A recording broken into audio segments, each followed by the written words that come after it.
दूसरी तरफ हम आते हैं कि जी नेब ने एक लेटर निकाला है और नेब ने सर्विसेज एंड जनरल एडमिनिस्ट्रेशन को लिखा है कि ग्रेड 1 से लेकर ग्रेड 22 तक के तमाम एम्प्लॉयज़ की डेटा फराम की जाए और डोमिसाइल वाइज डेटा फराम की जाए कि कौन सा देही इलाके का डोमिसाइल होल्डर जो है वो अर्बन एरिया में काम कर रहा है। मैं सबसे पहली बात तो ये है कि मैं लिख भी चुका, मुझे बोलने में भी कोई हर्ज नहीं है, क्योंकि ये नेब का डोमेन ही नहीं है कि नेब बैठ के डोमिसाइल चेक करे। नंबर वन, इसको अगर कोई चैलेंज कर सकता है, मैं कानूनी माहिर नहीं हूँ, लेकिन एज़ पर लॉ जितना मुझे पता है कि मैं ये समझता हूँ कि नेब को ये इख्तियार ही नहीं है कि नेब बैठ के ये डोमिसाइल चेक करे कि सांगड़ का बंदा कराची में काम कर रहा है या नहीं कर रहा है, या मीरपुर ख़ास का बंदा जो है वो हैदराबाद में काम कर रहा है या नहीं कर रहा है रूरल डोमिसाइल्स पे। तो ये एक शरारत है और ये शरारत शहजाद अकबर साहब की हुई है। शहजाद अकबर साहब को शायद MQM में से किसी ने कहा है कि ये एक बहुत बड़ा मसला है, और इसमें कुछ अरसा पहले हमारे दोस्तों ने जो बड़ी संजीदा कैंपेन चलाई थी फेक डोमिसाइल्स की, कि दूसरे सूबों के लोग जो हैं वो जाली डोमिसाइल्स पे सिंध में नौकरियां कर रहे हैं। तो होना तो ये चाहिए था कि वफाक की इदारों को उस तरफ इन्वेस्टिगेशन के लिए लेटर लिखना चाहिए था, लेकिन इसका पूरा नज़ला DG सिंध नैब नजफ़ मिर्ज़ा साहब पर गिल रहा है। नजफ़ मिर्ज़ा साहब के ऊपर तनकीद भी हो रही है, और मेरे ख्याल से नैब को इस पर वजाहत करनी चाहिए कि आखिर क्या मुहर्रिकात हैं, क्या रीज़न्स हैं, क्या बैकग्राउंड है इस ख़त का, और इस ख़त को लिखने की ज़रूरत आखिरकार नैब को क्यों पेश आई, क्योंकि नैब का इससे क्या लेना देना कि जी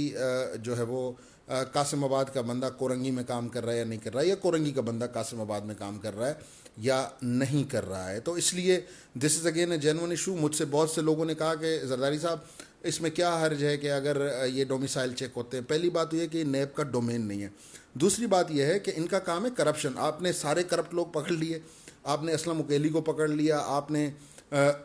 कमीशन की जो है वो करप्शन को देख लिया, आपने उसके साथ साथ अल्लाह बख्श यूनिवर्सिटी की करप्शन देख ली, कायद अवाम की देख ली, आपने Sakrand agriculture university, Tandojam agriculture university में तो सिंध के, मैं कह रहा हूँ कि ये तो वो इदारे हैं जिनकी लिस्टें मेरे पास पड़ी हुई हैं, जिनके शवाहिद मेरे पास पड़े हुए हैं, मैंने चलाए हुए हैं। तो आपने इनको नहीं पकड़ा, तो अब आप ये डोमिसाइल जो कि सिंध के लाखों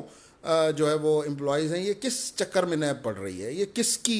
सिंधी में कहते हैं कि कंहिंजी विंगार था वहाँ नहीं, कंहिंजा वाठा थी करे कम पिया कर नैब वारा। तो इन जे करे नैब को चाहिए कि इस पर एक्सप्लेन करे, और नैब को एक्सप्लेन करना पड़ेगा, क्योंकि ये नैब का डोमेन नहीं है। और आपको पता है कि माजी में भी नैब के हमारे कुछ अच्छे बुरे ताल्लुकात रहे हैं, लेकिन हमेशा नैब क्योंकि कमज़ोर पिच पे खेलता है, तो इसलिए नैब को मुंह की खानी पड़ती है। तो नैब को चाहिए कि इससे पहले कि उनको मुंह की खानी पड़े इस लेटर पर, they should come up and they should explain के रीज़न्स क्या हैं इन डोमिसाइल्स को चेक करने के। इसमें कोई हर्ज नहीं है, पूरे पाकिस्तान में आप कर रहे हैं तो वेल एंड गुड। अगर आप सिर्फ सिंध स्पेसिफिक करेंगे तो डेफिनेटली तासुर यही जाएगा कि यहाँ पे कहीं ना